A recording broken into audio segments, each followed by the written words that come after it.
Good. Welcome, everyone. It's my pleasure to introduce today's speaker, Hunicke. So she is a both academic and an active game designer. She is an associate professor at the University of Santa Cruz. She's also the co-founder of the independent game studio Funomena.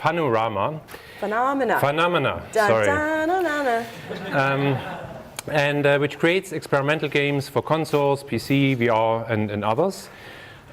She's a game designer and producer by training. She has a background in computer science, arts, and applied game studies. And feminism. Okay. And she has been designing and making and teaching about games for many, many years. I'm not going to say for how many. Too many to count. And among those games are Journey, Boom Blocks, My Sims, and The Sims 2. And today she will talk about designing for feeling. So That's right. Welcome. Hi. I'm going to give you a free tip. This is a tip that I share with all my students. When I say, how are you doing? We all do this. I'm doing the best that I can. All right? So we're going to do that to start off this session because it makes me feel like I'm doing the best that I can. So how are y'all doing? I'm doing the best that I can. All right, thank you. So I'm going to just talk a little bit about the program that I run to give you my academic background. Then I'm going to jump right into a talk that I gave at Oculus Connect, and then we're going to get to questions because that's the thing that I like most. To give you a sense of context, I've given this talk several times. Usually what I talk about is how it connects to my involvement in the games community. When I started going to GDC, which was 1999, and I was making games before that, so a long time ago, it was about 6,000 developers going to the conference. This last year we had over 25,000 people participating in the contest. I have been in the Game Developers Conference scene and teaching and communicating with developers since 1999. I've seen the scene grow. It's kind of insane when you think about how small our community was when I started compared to how large it is now. But the cool thing about making games, and the thing that I try to focus on a lot, is that it is a small community even though it is growing. My primary interest when I was first attending to GDC was robotics. I was studying games and play in my spare time, and I was working on the Sony Aibo, trying to make it be able to move autonomously through environments. Search and rescue robotics, which turns into search and destroy robotics, which turns into lots of people getting killed who aren't white. So I decided to stop doing that and make video games instead. And the way that I want to live my life is to be a zero impact. So I wanted to try to offset my general tendency and all human general tendencies to create chaos by educating and learning and making art. So I started teaching this framework, the MDA framework, which talks about how games can get developed for feeling rather than just for rules. In fact, starting with the player experience as opposed to starting with your fantasy of building a game with dragons in it or dice in it and so forth. And it was very inspiring for me. It created a lot of opportunities in my life being involved with this group. I also started working with game developers on education. At the time that I started working in the games industry in around 1999, 2000, there was literally no place in the United States and almost the entire world where you could go study games as a major. And so I worked on a curriculum design that turned into an education SIG, which turned into the Global Game Jam, which is actually going to be happening this year. It's their 10-year anniversary, and I'll be giving the keynote. So to give you a sense of that scale, in addition to being involved in the community that whole time, I've also been watching processes like teaching kids how to make games and building games for game jams and then having them turn into games that sell and then having them turn that into a career. I've watched that all happen. When I first started in 1999, the only way to get a game published was to know somebody who had money, and the only way to know that person was to already be the kind of person that knew people who had money. So that has changed, and I'm very passionate about that, which is why I started teaching. But I didn't start teaching. I actually started off as an indie game developer. I was really interested in the idea of building games, and specifically, I really wanted to help some friends of mine build this room. I put up together all the machines for this room, installed all the engines. That's me in the back, the pixely girl with the black sweater. Working with my friend Austin Grossman, who works at Magic Leap now. The guy that wrote the engine for all this is Ottman Binstock. He's actually the chief research engineer at Oculus. John Blow was in this crew of people. He made Braid. And then The Witness, most recently, Chris Hecker was also one of the people that helped set this game jam up. This was actually in a space in Oakland because he was the one that started getting it funded. He's been working on Spy Party for 10,000 years and worked on Spore. In addition to this, the person that funded this game jam was my friend Kim Pallister, who now runs all VR at Intel. So just to give you a sense of 10 developers getting together in a room to where those developers ended up now, that's about 17 years of time. So you could be one of these people in 20 years. which means that it's important for me to communicate to you not just that games is fun, but also that we have responsibilities. And it's important to continue to grow and expand the industry, not just keep it the way that it is. So when I started, like I said, you couldn't actually make a game and get any money on it from selling it unless you knew someone who already knew how to do that. And that community was really small. That game jam that I was showing you photos of led to the experimental gameplay workshop, which I direct now for the last 15 years at GDC. And this is 2,000 people come once a year for a 3.5-hour session. We accept around 250 submissions, and we only show about 15. And we show only very experimental games. So games that have debuted here include Katamari Damacy, Portal, Rock Band. So lots of interesting games. And what we have done over the years is worked on pushing the edge of the experimental gameplay workshop to the edge of what games are. So the games I get every year are stranger and stranger, but they're not always uncommercial. So one of our more recent games that we showed off was Dwarf Fortress. We've showed off games that have become the seeds for games like Minecraft. So it's important to understand also that where the games industry now is in a magazine or on VentureBeat is not where it's going to be. And I'm always interested in looking out there, which is another thing I think that makes it possible for us to expand what games are. So, you know, game jams are a common practice now. I was the first female game jammer on the planet Earth. And when I started working in games, I was one of the only women. For example, I was the only female game designer on The Sims. And so as you move forward in life, you start to realize that that ratio is also changing, which is really exciting. So from my perspective, games have always been great. I've always loved the community of people that I've been able to develop games with, especially my MIT Looking Glass, like systems-based games crew. Holla.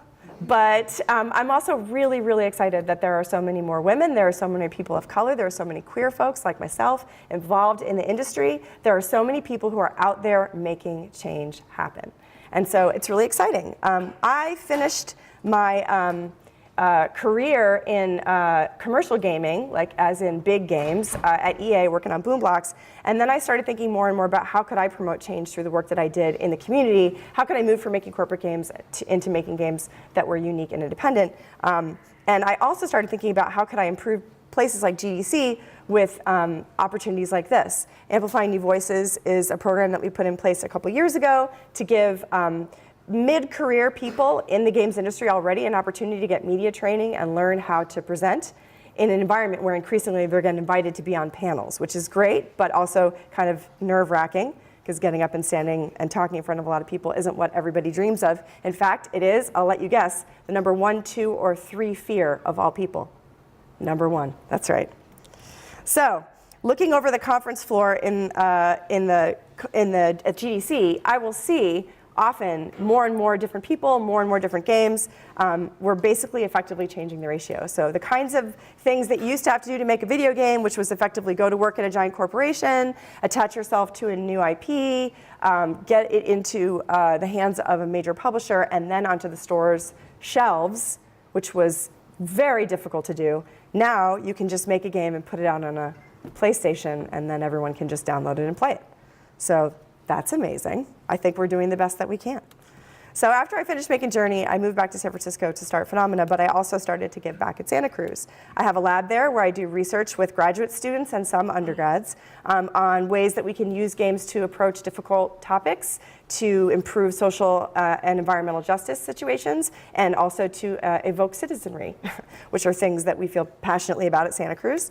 I also started this BA in Games and Playable Media, which is founded on the idea that the Bauhaus curriculum is a good idea for scientists. So the Bauhaus curriculum starts off with studying materials and then moves out to expertise in a particular form or function. And I believe strongly that all the artists in my program should also learn to program. And then all the programmers in my program should also learn to code, or to make art, rather. So I have, see, I'm a programmer, damn it. In the long run, what happens, or in the short run, what happens is everyone comes into the program together and starts off in a cohort, freshman, sophomore year. By their junior year, they matriculate either into the computer science major, which is in computational media, or into arts, games, and playable media, which is in the arts division. But they don't have to choose a specific thing. They can still be a game designer in CS. They can still be a producer in art. It doesn't matter where they end up. What matters is that they're doing what they're passionate about. But one of the questions I got when I started this degree in Santa Cruz from the other faculty was, why games, right? Well, that's because I believe that games are bigger than this, or this, or this. That as technology and opportunities to experience that technology develop, and we can be able to see worlds through the worlds that we've created, it's important for us to think about the interactions that happen between people when playing with technology. I'll give you an example of a piece of technology that many people use right now that is creating relationships between people that people don't appreciate, and yet we don't stop using it. Oh, wait, there's like several. Like way too many. Like if I actually started to list all of the programs that we've written and developed that have playful or addictive or gameful interactions in them that also create pain, suffering, shame, anger, racism, hatred, and global domination, whoa, that's a big old list.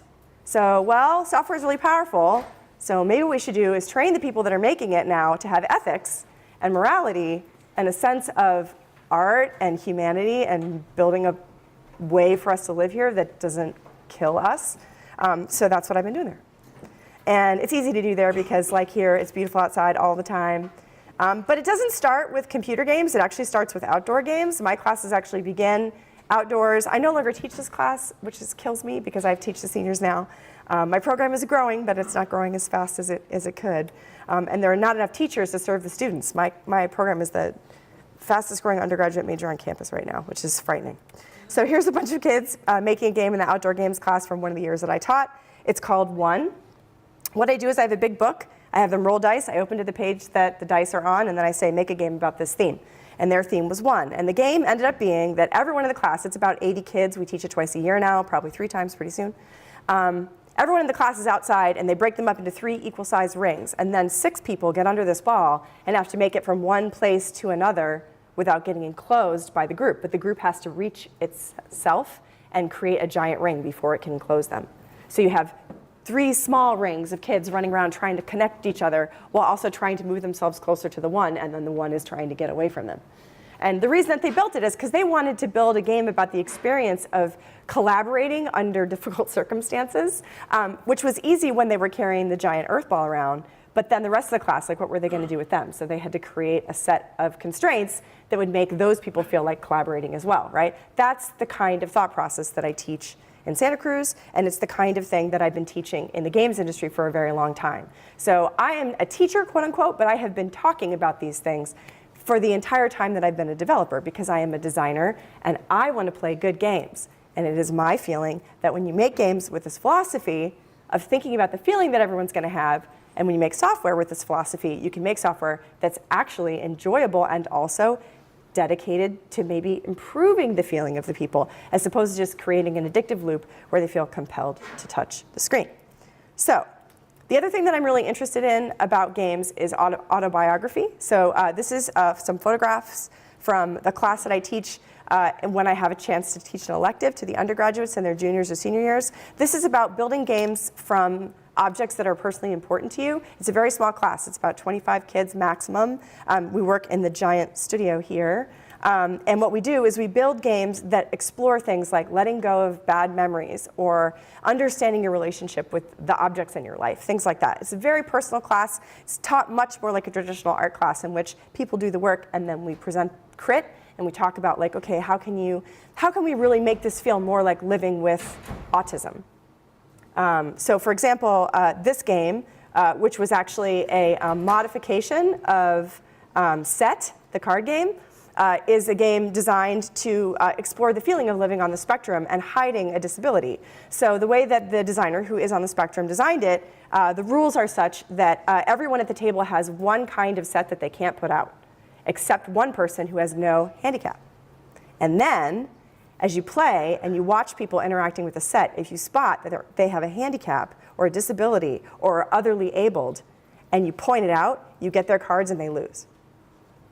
So it means that if you have a disability or a handicap or you're differently abled and you're sitting at the table, you already know the feeling of knowing what's wrong with you but not wanting other people to know what's wrong with you. And then feeling like there's nothing wrong with me. It's just the rules that I got when I started to play this game. That feeling of understanding differently abled people in the context of being someone like that is so, so important. It's so important to create an opportunity for people to feel that feeling, because we have to all educate ourselves about what that feeling is. So what's been going on in games is really amazing. Games are now art. Games are feeling. Games are Grammys. Games are BAFTAs. Games are about being different or about being together. But what can they be next? I believe that people like you are the ones that are going to teach us this. I actually teach because I believe that I learn more about the principles of the program for my students than I can teach them. So a lot of my job is listening. But not always. Sometimes I'm actually an expert. And what I'm an expert in is designing for feeling.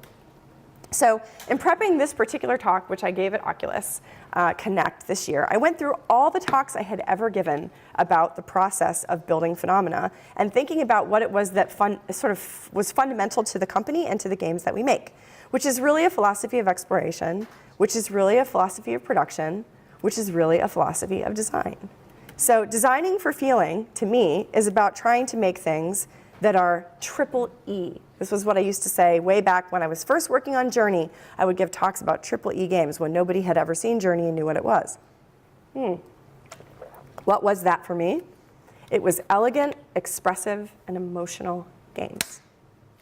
And what I really wanted to know was, what is the E that I can connect to that will allow regular people to want to play elegant, expressive, and emotional games? Because that's typically not the kind of games we sell people, as per the conversation we had before. So what did I think about in terms of the actual process, and how did I find that word? Well, I started to think about what it meant. So this is a standard excellence graph. High impact, low cost, excellent, good idea, you're funded. Congratulations, your degree helped you find me. Now, elegant, what's that mean? I think they're the same thing. I think that actually something that is low cost and high impact isn't just a good investment idea, it's actually something that's been iterated on and crafted and sculpted until it's elegant. And if it isn't, it can be a good idea and then reach no one, which is what often, unfortunately, funded startups do. Elegant, ease of production, evolve concepts, tools, and solutions to reduce the cost and improve impact. But also, engage in ease of use, evolve the user experience, and reduce the barrier to entry to broaden the appeal. Accessibility and appeal of what comes out of a process that has these two sides is elegance, in my opinion. If you have a process that refines itself towards your goals, and then you also refine the product in a similar way through those behaviors, you create something excellent. Expressive. Well, I believe in building expressive experiences with expressive technologies. But that, for me, means that players can speak, so the concepts and tools allow the player to perform their preference or express their affinity for something. At the same time, I also feel like the experience should respond to the player. The experience should celebrate the performance and the affinity that the player creates. So here's an example of a game where people have an affinity for behavior that it celebrates and responds, which creates people to be more interested in it. When people play PUBG, they are hoping that something ridiculous will happen, because it is fun to watch ridiculous things happen in PUBG. So what do? You're smart people. They do ridiculous things. Thank you, the man in the hat. So that is a good idea. And expressive titles like PUBG, I mean, it's just like, it's a quarter, last man standing shooter. What's the movie? I'm just totally forgetting it. What is it called? No, it's not Hunger Games. It's the Japanese one. Battle Royale. Thank you, thank you, thank you. I hate it when people think of the first one and not the real one. Yeah. I'm just really old. I saw it when I was in college. Yeah, college or grad school probably. So you probably saw it in high school. Creepy. So emotional. What does that mean? Last but not least. Well, I believe that it means creating games that create new feelings, but that specifically means that the concepts and tools in those games creates new feelings within the player. Not like between two characters on screen, like, oh my God, it's a game about suicide, so I'm going to have the one player kill themselves in front of the other player. That doesn't create anything in the player except probably panic or shame or triggered feelings.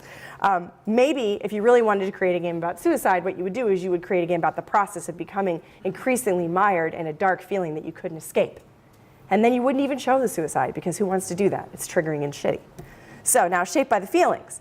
Experience anticipates emotional state of the player and responds if possible. Again, what we really want to do is we want to create that feeling inside the player, like I was saying, the feeling of just being trapped under a negative self-talk and shaming ideas about who you are, and feeling like everybody hates you and not looking the way you look in the mirror, even though you look totally fine. And then you're not eating, and then, oh my God, you don't want to go to class, and next thing you know, your parents are on the phone and you can't answer it, right? Like, I mean, I'm sure you've all had a conversation with someone who's gone through something like that, right? The system should also respond to that and bring something back to you for participating in it that shows you that you're making progress. Because why would you put yourself through that if you weren't going to get the right kind of feedback? How many of you played through that Dragon Cancer? How many of you know about it? That's what I'm talking about. This is another loop. It's not enough to just create feelings in a person. You can do that with a very, very strong jump scare. It's important to actually create a game that rewards them to continue to do it. Otherwise, they won't. We're so good at rewarding people to do dumb stuff. It's very hard to reward them to do things that will change their perspective, make them accept queer people as whole people, et cetera, et cetera, et cetera. That is game design, and it is incredibly hard. Making rules that make someone want to touch their phone a lot is sales. Think about it. So look how I did that. 3 loops of my logo. Those are the 3 loops that I'm talking about. That is the 3 loops my life is founded on, and it is the 3 loops that I believe create this. But the interesting thing about all those words I just said at you is that you can actually map it out for yourself. Here's the map that I made for myself when I was trying to make Journey. What is elegant?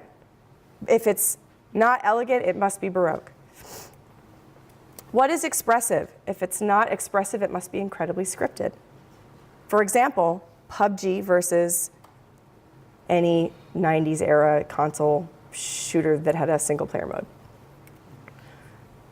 What is emotional if the opposite isn't rational, right? So this is the map that I made. Those 3 E's were the things I wanted. Well, it turns out that the very first game I ever left graduate school and never went back to work on was The Sims. So it's no surprise that I find it out there. But there's a lot of other genres that you can look at that exist in different parts of this map. Some of them are really beautiful art games that create a feeling in you and then just give you pleasant graphics so that you can enjoy it. Others are games that put you through the paces of emotionally trying stuff, but it's so easy to get through it by pressing a little button that you keep doing it because you want to see how grim the story will get. Some of them are incredibly scripted series of physics experiences and explosions with blood, and some are without blood. Some really push on the edge of what it means to build a system that can be used to do anything. What's out here? That's your job. If you're a game designer, if you're making games, if you're making something interesting that I want to play as a designer, that's your job. And specifically, I really wanted to be here. I wanted to be at the corner of the map. And when I made Journey with my teammates, which started off as being 5 people and ended up by the time I'd finished hiring the team, 15 people, those 20-some total people that worked on the title, we did it. But we didn't do it by accident. It wasn't something that just happened. We were constantly asking ourselves if we were getting to the corner of that map. And you can do it too. You can make that same map with anything you care about. Pick the 3 words and then pick the opposites. Then take games and put them into the process and play the ones that are closest to the ones you want to make and then go further. That's how you innovate. Go make $1 bajillion, please, and then use it to save the planet. Empathy. I think that that's what's at the edge of that map. I think that the verb that we found at the edge of the map was empathy. Empathy between 2 strangers online, going to a place that have never met, that will never meet, that don't know who they are, don't know if you're a girl or a boy, old or young, if you speak the same language, how fat you are, what you ate for dinner, whether or not you actually watched all those Game of Thrones episodes you said you did. No one knew. And that was the thing that made the game exceptional. But it didn't happen by accident, and I can't say that enough. If you want to make an experimental game, or you want to make a really popular game that exploits some of the other things on the graph that I didn't even talk about, like violence, lust, competition, the drive to be one better than everybody else. Like, there's plenty of those in the world. Just got to push further. Ugh, that doesn't feel so good. doesn't. And when you're working on a game like that, I can tell you it doesn't feel very good either. What you should do is find out an idea that you care about. It's very hard to care about making people feel more addicted to hurting one another. If you can, maybe you should ask yourself why. But when I mean find something that you care about, I don't mean find an untapped market or find a combination of game ideas that haven't been combined yet. What I mean is find something that you feel really powerfully strong about and then figure out how to get other people to care about it too. So maybe you really love MOBAs, maybe you really love Smash Bros, whatever it is, that's fine. No judgment. If you really, really, really love to play those creepy stuff games online, like I have problems with you, I have to admit that. But that's a small group of people. What you do is you concept this idea and you do it again and again and again and again. And you look to see what it is. What's good?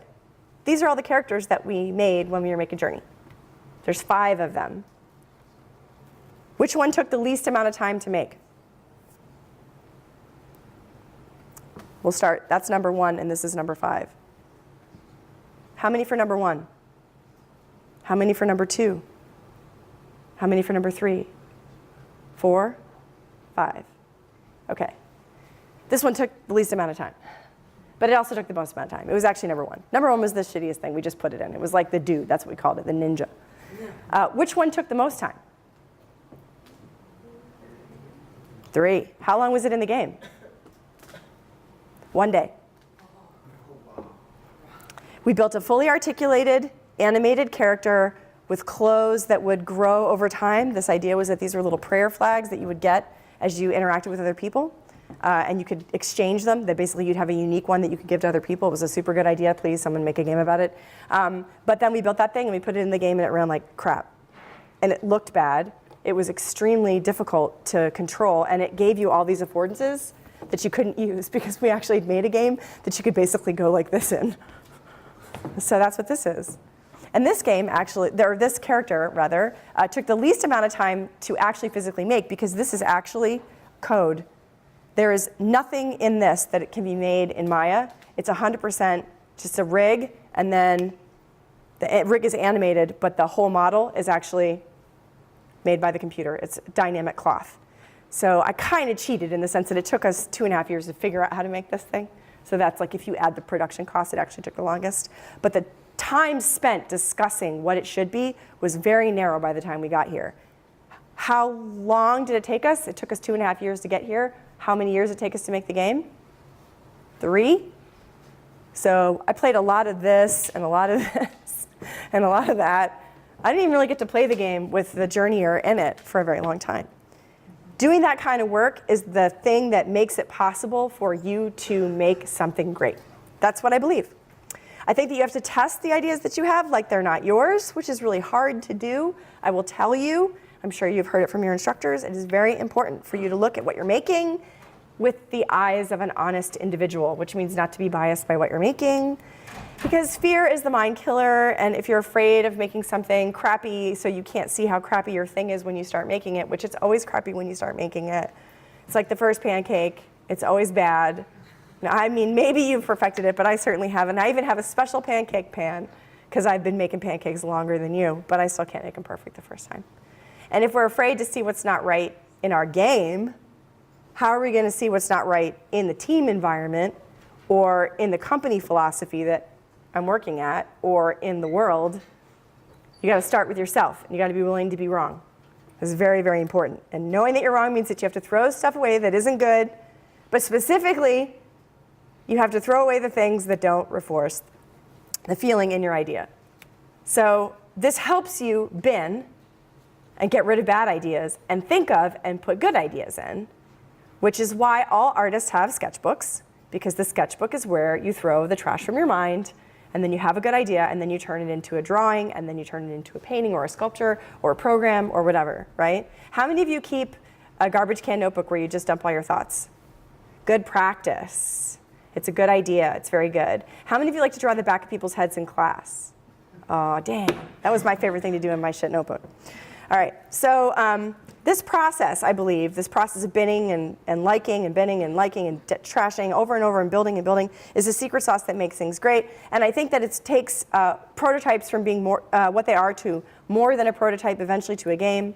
As I discussed earlier, I believe that the way that you do this is through this process of looking at the rules and the behavior, and the way that the behavior, when people interact with the rules, creates the emotional outcome, but not looking at it in that order, but rather the other order. Thinking about, what is the emotional outcome I want? A feeling of awe and wonder towards the unknown, a sense of connection between two anonymous strangers online that is peaceful.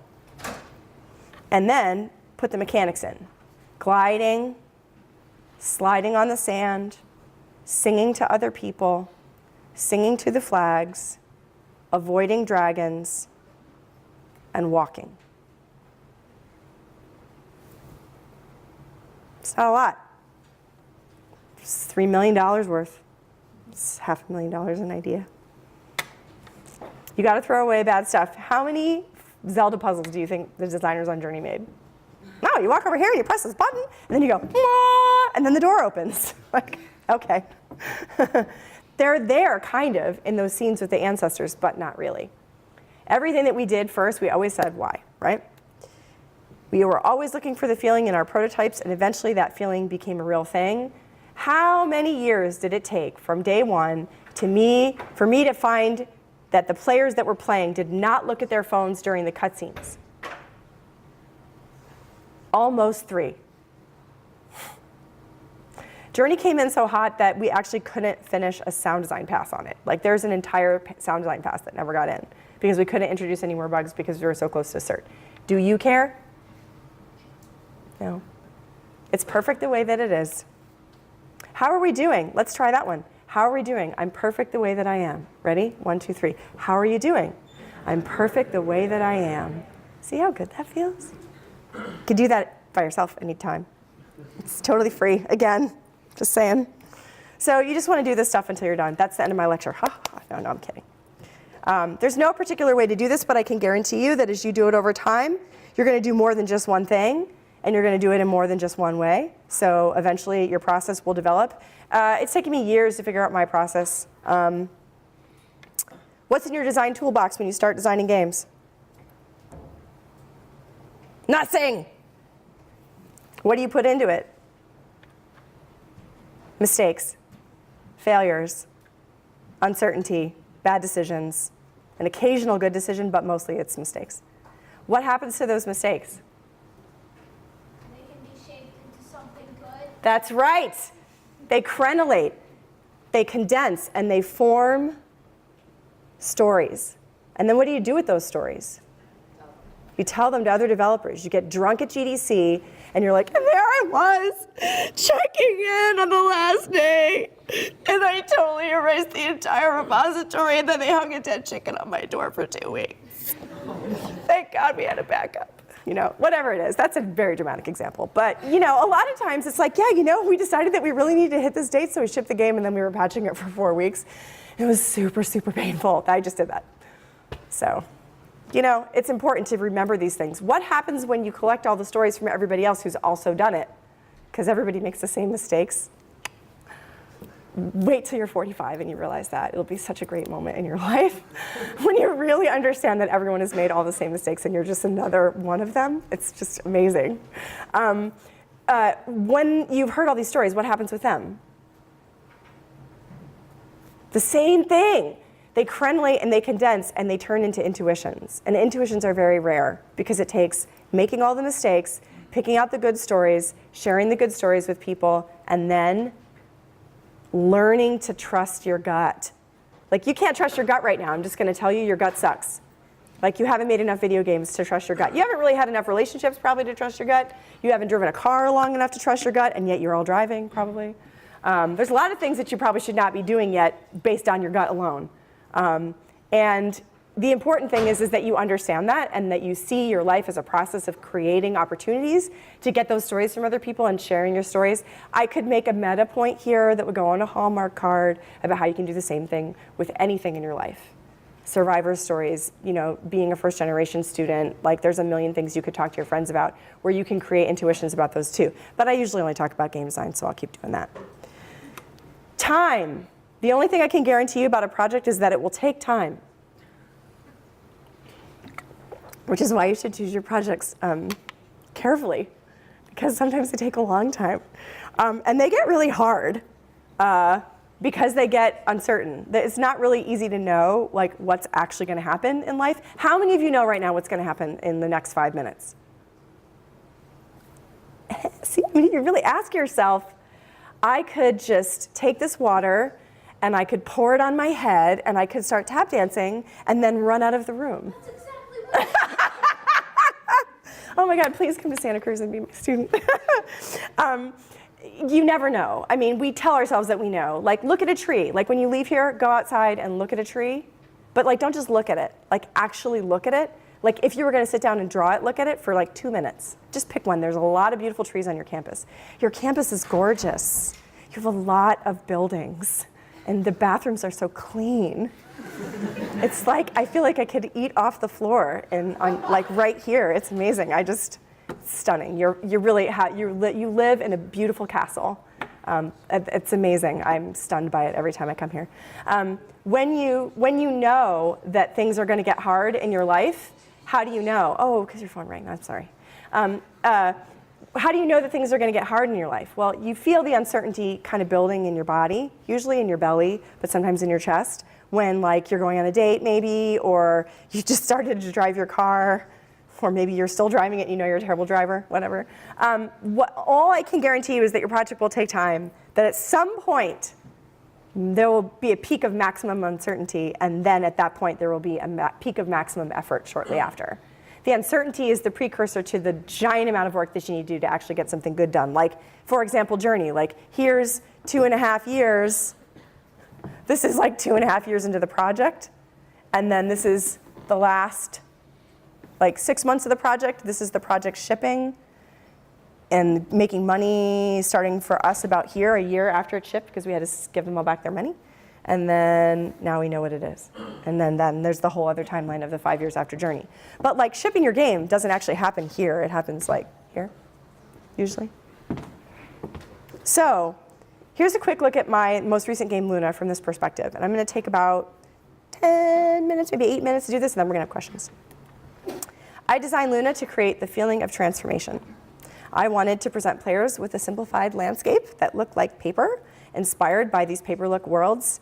I also was really interested in paper folding at the time and abstract art. I've always been interested in bold abstract art. But in 2013, after I shipped Journey, I was actually going through a divorce. I'd had to let everyone from Journey go because we'd run out of money. Think about that one. And I'd gone to Vancouver to do a new job that I turned out I hated. So I was like, well, I should probably think about something else than all this crap. So maybe what I'll do is I'll make a game. And then I started putting drawings into a notebook. By 2014, I had started paper folding and building these shapes that you see. I was a really not good paper folder when I started, but after about 9 months of obsessively folding paper every day for hours at a time, I could actually fold stuff that was 4 to 8 hours of continuous folding, you know, one side of the model then the other. I enjoyed doing it then for the simplicity of it, and I moved away from really complex models to simple ones that had very expressive shapes. This last few things I'm showing you, these are all pictures made by Hideo Komatsu, who is my favorite paper folder. The server at Funomena is called Komatsu. What I love about them is that the majority of these models are folded one way and then returned inside out. So you don't get to see them until the last moment when you reveal their shape. And I found the transformation of these models really beautiful, or significant parts of them in any case. So, you know, I've been folding a lot of paper, mostly because I didn't want to work and I wanted time to process the loss of my team and the loss of my marriage and thinking about all these things. But then I started thinking about all these other things I wanted to process, like crap in my life. And I was like, you know, this game could be more than just like this little tiny thing I do to distract myself, but I'm never going to get there if I have to draw all these pictures myself, and that's when I met Glenn. Glenn is a first-generation American from Guatemala. His parents cleaned houses up in Grass Valley, put him through art school, and supported him going to art school and becoming a fantastic illustrator, which he is. He is also a fantastic person, very, very strong values. And when we met on the phone, he had been applying to Pixar, and then Pixar had some layoffs, and he'd got into the job queue, and then, no, sorry, we're not hiring. So he was like, well, I might as well try Funomena. No one's heard of them. Maybe they'll like me. Actually, he heard about us from a friend. So we started talking about fairy tales and some of our inspirations, including Mary Blair, who we totally loved. We loved her work, specifically the depth in her work, with few colors and the motion. She's super excellent at creating motion. A few weeks later, when we met in person, Glenn had made these pictures, which are the very first pictures of Luna that were ever made, just from talking to me on the phone for half an hour and talking about Mary Blair. And as soon as I saw these, I knew that he was the one. So I hired him, and we talked a lot about art. For almost, I would say, 6 months, all we did was click pictures and share stuff and work on a Tumblr. These are pictures of Georgia O'Keeffe's. She's an expert at creating the sense of the far away nearby, which is something that I think is really imaginative and interesting in a lot of abstract art. This picture is of Lake George. It's called Before the Storm. I grew up on Lake George, and I never knew that this was a picture of Lake George until I sort of read about it in a magazine, and it stunned me. It's always been one of my favorite paintings, and now I know why, because it really does feel like that really crisp moment right before it starts to rain. We also discussed the prints of Umetaro Ezeki, who's a huge influence on the game, a Japanese woodcut printmaker from the 60s, extremely minimalist. We have a couple of his original works. I actually have one in my house and one at work because we find them so great. You can't tell from these, but they have amazing texture because they've been made with press block cuts and roll block cuts. He's just excellent. And look, the concept art for the game started to take on that shape. Because we plan to explore the idea of folding and sculpture, I also was really interested in the work of Lee Bontekoe, who is an experimental sculptor and a total badass from the 60s. This is larger than the size of this entire stage, probably, height-wise. It's a huge piece, and when you walk up to it, there's just this black gaping maw. She was making this in protest of the Vietnam War. And then she got really tired of being a famous, cool artist, and she moved to upstate New York, and she worked on this. The scale of this would be about this big. She made all these handmade ceramic beads and wires and stuff, and started working in the small, thinking about bugs and insects and life and the life force that moves for all the small things in the world, rather than the horrible big machines that were killing people, because she needed to do that to survive. But this is her working on one of the big badass sculptures, which I think looks cool. In the work that we were doing at the time, you see some of these concepts. The big black pitty eyes and the owl, and the small qualities of the bird. Another influence that we discussed at length is the work of Anish Kapoor, who we saw at the Royal Museum. I actually saw him at the Royal Museum in London while I was working on Journey. I was actually there to show Journey off and demo it, not in a room full of shooters, which is how they had us set up when I first got there. I was like, no, not happening. This work, if you're not familiar with it, is incredibly beautiful, but it is also really tactile. He made the Bean in Chicago. I've never seen docents work so hard at an art show as at the show, telling people, no, please don't touch it. No, please, no, sorry, ma'am. You can't put your fingers in that wax. No, ma'am, that's art. That would cost lots of money. Don't touch it. Please, don't touch it. I felt the same way about Gabriel Orozco's work. He's a Mexican artist that does lots of work at lots of scales, using junk, but also recreating objects like the entire anatomical scale of an ancient whale, which is like, you would be like that big walking under it, or having people and a community use really ancient techniques to ground and polish small stones into forms, something that can be just like considered organic and yet completely fabricated by people, but people with no real idea, just more out of abstract rule sets that he created. Or stuff like this, an entire like a diorama of shapes made from red clay with hands, just with a single press. Like incredibly humanizing work. In crafting the game, our goal was to take these kinds of influences, and this is one of the boards from Glenn's desk around 2013, 2014. You can see a lot of those references in there. We really wanted to create something sculptural and tactile. And we wanted that to be incorporated into every concept and every idea that we had. So even something like a little poster that we made, we printed 100 of them just to give away at shows. Like, we tried to do a really good job with it. We also were really influenced by fairy tales and fables. So the work of Yuri Norstein and Hedgehog in the Fog. How many of you have seen Hedgehog in the Fog? Just tonight, go home and watch it. It's in Russian, so it's subtitled. Fantastic voiceover. Just blah, blah, blah, blah, blah, blah, blah, blah, blah. It's like, it's such a great sound. It's about a little hedgehog who goes to have tea with a friend and gets lost in the woods because of a deep fog. He made the whole thing using rice paper to create the fog and cotton, and it just has this beautiful quality. All of his animations are amazing. So at 2014, we actually made an iPad prototype of the game because that's what you were doing in 2014. You were trying to get your game pitched and funded, and you were putting it on the iPad. And this is what it looked like, and then we realized it was way too expensive for the iPad, so we made this. That's Glenn's hand.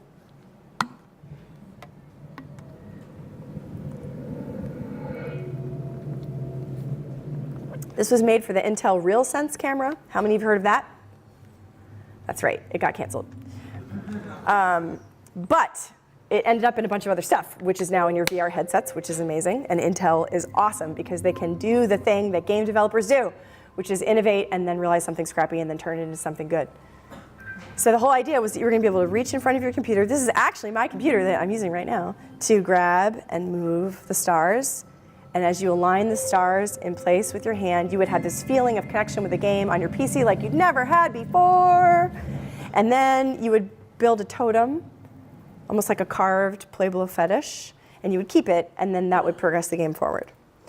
Well, this is our first vision of what that fable would look like. This is an animatic that we made, also in 2D PC.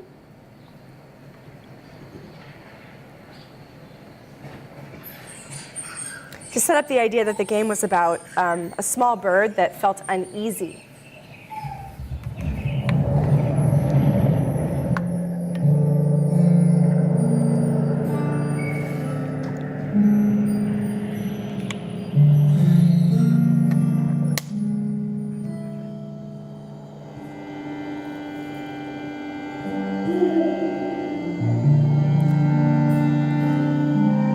That uneasiness could make the bird easy to trick.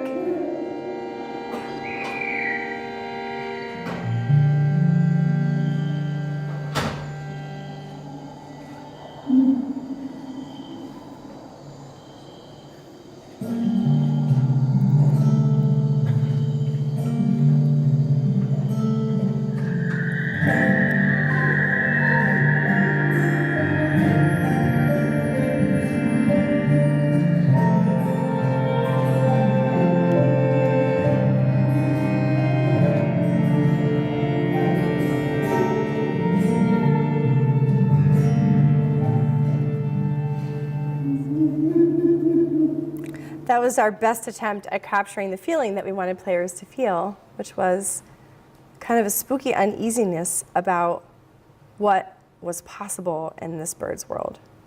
Oops. These have to be started like this. Oh, sorry, no, I didn't want to do that. Never mind. So this is what the concept art looked like for that.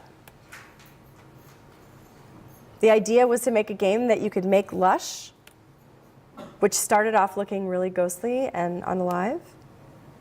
And this is a prototype of what the PC gameplay looked like. So we've gone from the iPad to the PC now. And this is my sound designer, Brad Foch, the greatest man alive, except for my friend Meatball. You'll see that Brad has created a narration for what's happening with the music as you play it.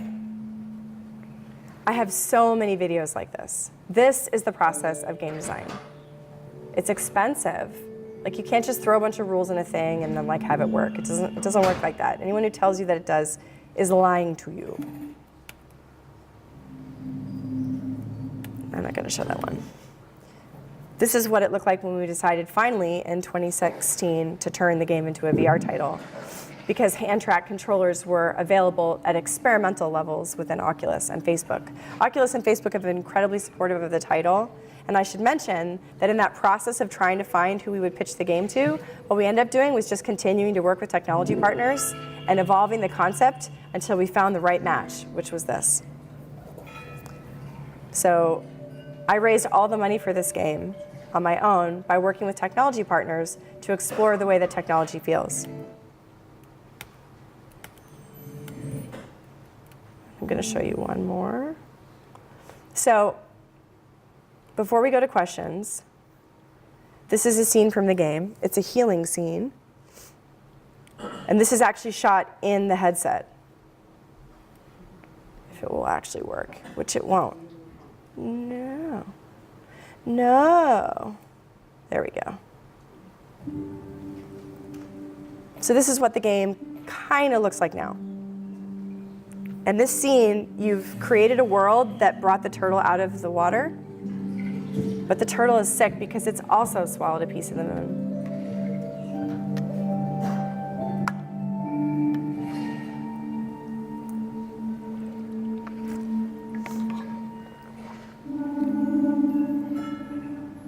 What the player does is create a healing moment by putting their hand out.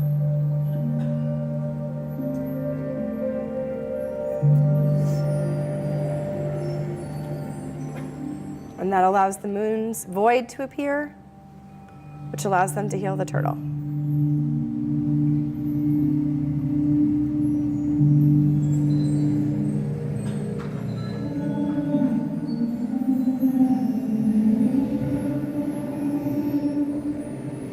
Which begins to restore the moon. Thus, Luna is a story about how mistakes can turn into beauty.